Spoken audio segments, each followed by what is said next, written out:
Shoutout po sa ating lahat at your service, Mr. Wildlife TV.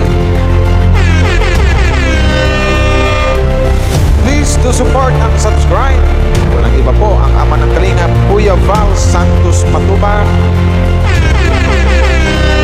Boss Kalinga Prav, at ating Ina Vlogs. At please do support sa lahat po ng mga Kalingap charity vloggers or Kalingap partners. Once again, at your service, Mr. Wildlife TV, your Mr. Goodbye.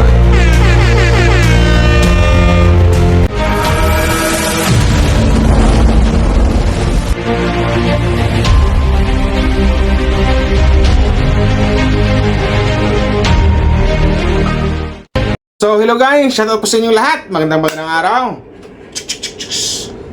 Wow Life TV. Hello po sa inyo. Mega love shoutout po. Kasama ko po si Miss Sims Life. Ito po si Miss Sims Life po. Yan. So, ito na nga. Mag-react lang tayo no, ng mga bagay-bagay na kung anong napapansin natin dito sa Team Kalingap. Shoutout sa buong Team Kalingap guys. Suportahan po natin guys ang buong Team Kalingap. Val Santos Matubang, Kalingap Prab at Ina Vlogs, support po natin. Siyempre, mga Kalingap reactors, mga Kalingap charity vloggers, lahat ng mga Kalingap partners, supportahan po natin. So yun na, no? At saka maraming salamat sa mga nakasupport sa akin, no? Sa mga nag-like answer sa mga upload video ko. So ito na nga, Danjoy, bagong lahat, congratulations, record breaker, 112 key live viewers. So, may dating isang love team kasi before sa Kalingap na umabot ng 111. So, na-break ng Danjoy. At alam kong tuwang-tuwang buong Team Kalingap, lalong-lalo si Danjoy. Siyempre, mas lalong-lalo si Boss Kalingap Prab na 112k. So, yun na nga, no? Congrats! Saka, first time daw yun nangyari sa Kalingap na pati yung live viewers ni Kuya Val, umabot yata ng 80. Comment down below, 80k or 90k, something like that. So, comment down below kung ilan talaga. 70k live viewers. So, ito na nga, ang sabi ko lang, may mga taong, hindi to issue kumbaga may mga tukmol, dilulor, matawag nating bashers or haters na mga inggit na sa inggit sa mga nangyari or inggit kay Joy, something like that, na may mima pa rin sila or hindi naka-move on sa mga pangyayari na something na pwedeng sabihin na ang laki ng inggit sa sarili. Ang laki ng inggit kay Joy kung ano yung mga natatamasa ngayon ng isang Francine Aquino or ng isang Joy Diwata. So meron kasing mangilan-ngilan na I think sa my life, mga isang Kalingap boys at may nag-comment doon at yun na nga, may naka-SS. O sige, i-content natin in a good way, in a nice way. So ano yung sabi mo ulit? Yung sabi? Ang sabi ni Ate Michelle. Michelle Camo? Ayan. Pasalamat si Joy kay Kalingap Dan, ni love team siya kahit pinilit lang ng mga viewers na i-post na Dan Joy. Kahit di pa bumitaw si Midet no may dandit pa. So ano masasabi mo doon? Ang masasabi Ano mabigay mong opinion? Bitter talaga dito si Michelle Camo. Kasi bakit naman magpapasalamat si Joy kay Kalingap Dan? Love team nga sila. So, Love team kumbaga, kaya nga may Dan Joy because it's Dan and Joy. Kaya Yes. Dan Joy. So, Tama. I believe talaga every time na may love team na pumatok sa madlang people, it's a blessing, di ba? Yes. And it's God's will na mangyayari ang lahat ng ito. Move on na kayo kay Midet kasi si Midet hindi man yan bigla na lang binitawan. Klaro naman yung paghihiwalay nila ni Kalingap Dan, di ba? Ginawa naman ng closure yun, hindi man bigla-biglang Yes. nawala. Sa madaling salita, yung nag-comment na yan, ano sa tingin mo, mga Midit fans? Oo. So yun yun. Hindi ko lang alam kung bakit ganon na hanggang ngayon hindi kayo makamove on sa mga pangyayari.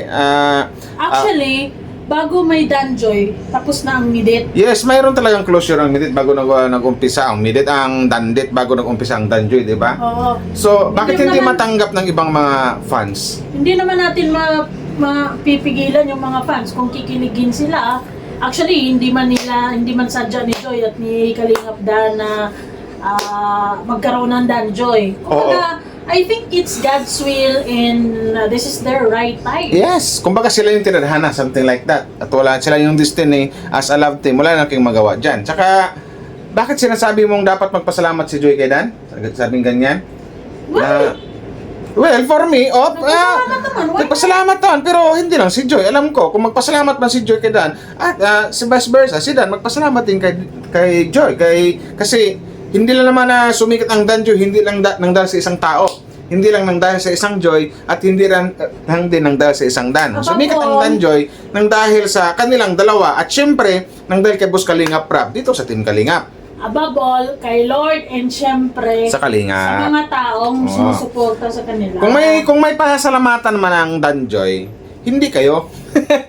Hindi kayo na mga basher or mga Pasalamat malaking tayo sa inggit. mga bashers. May mga laking hindi sa mga katulad ni Michelle Camo na andyan. Hindi sa inyo, guys, something like that. Magpasalamat ang Danjoy unang-una kay Lord. Pangalawa, sa mga fans, kasi kung hindi tinangkilik ng mga fans yan, edi malamang na malamang hindi sila sikat. Pangatlo, yung mga taong nagpasikat sa kanila, sino ba? Wala, ang Team Kalingap, Val Santos Matubang, walang iba, tsaka si Boss Kalingap Rap. So yun naman, at hindi naman nakakalimutan ng Danjo yan, kasi nang dahil sa Team Kalingap sumikap sila, at nang dahil na rin sa kanilang sipag at syaga, at dahil na rin sa syaga ni Joy, sa paghihintay ni Joy, kaya ganon. So, Actually, it's because of the chemistry na nararamdaman. at saka, kung malakas ang chemistry ng Dandit siguro, no? Ito hindi lang sa binali ko yung ano. Kilig. Kung malakas ang chemistry, malakas yung kilig ng Dandit, siguro hindi naman mawawala eh. Pero alam nyo na siguro kung bakit nawala. Alam nyo na ang dahilan. Not meant to be. Not meant to be. Hindi sila para sa isa't isa, sa madaling salita. Hindi sila yung hindi sila yung destiny. Tanggapin niyo na 'yan. Kasi matagal na. Move on na po mga ate, lalong-lalo ka na Ate Michelle Camo. Tanggapin mo na ang nakatadhana, walang iba kundi si Kalingap Dan at saka ang isang Francine Aquino or ang tinatawag naming si Joy Diwata. Yun lang. Kung ano may yung natanggap ni Joy ngayon ng mga blessings, kung ano yung mga natatamasa niya, sakto lang yun para kay Joy. Deserve ng isang Joy yun. So bakit napaka-bitter nyo sa isang Joy? Unang-una, hindi ko nga alam eh. Unang-una, ang bait-bait ng bata at wala namang ginawa ang masama sa inyo. Yung iba dyan, sasabihin, inaagaw kay dito sa dating kalab team ni Dan. Alamin niyo po muna yung buong kwento bago kayo magbitaw ng mga masasakit na salita. Walang inagaw dahil Ganun si po Dan ako. at saka si Midet, hindi man sila magkuyab. Hindi yung mga nagsasabing nangaagaw, ito lang ang unang tanong ko sa inyo, bakit nagiging sila ba? Dahil kung tutusin, kung Diba? talagang mahal din ni Kalingap Dan si Midet, paninindigan niya. Yes, something like that. Hindi to issue ha. Ayun man sila. Para to sa mga fans na ano, na hindi, sa ibang fans ni Milit na hindi makamove on. Kung something like naman naramdaman si Dan sa Milit, talaga hindi papayag si Dan na mawala ang Dan din. Ganun lang kadali. Hindi kasi nag-click. Walang chemistry.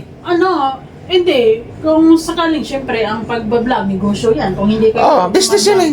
Strategy. Hiwalayin talaga yan ni Kalingap Rap. Ngayon, kung talagang may nararamdaman sila sa isa't isa, pwede naman na i-continue off cam. So, pero hindi, di ba? Dahil wala lang. Kaya huwag mong sabihin na, ano sa panghuling sabi niya, na kahit may ano pa daw?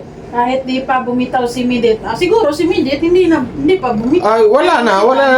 Labas na si Joy doon. Labas na kaming lahat doon kung hindi bumitaw si Midet. Kasi may closure naman eh. Naka-vlog naman eh. May closure, di ba? Na nagpapaalam sila sa isa't isa na yun yung panghuling vlog ng dating love team ni Papa Dan. So bakit yung pa pinipilit? Bakit pinipilit yung gusto niya? Alam yung hindi pwede. Na alam yung hindi, wag niyong gawing dapat ang hindi dapat. Wala na, tapos na. Wala na, tapos na. Move on na po mga Ate Michelle Camo. Papakasal na nga Yun lang po. Midet at saka sino ba yun, Jam? Oo.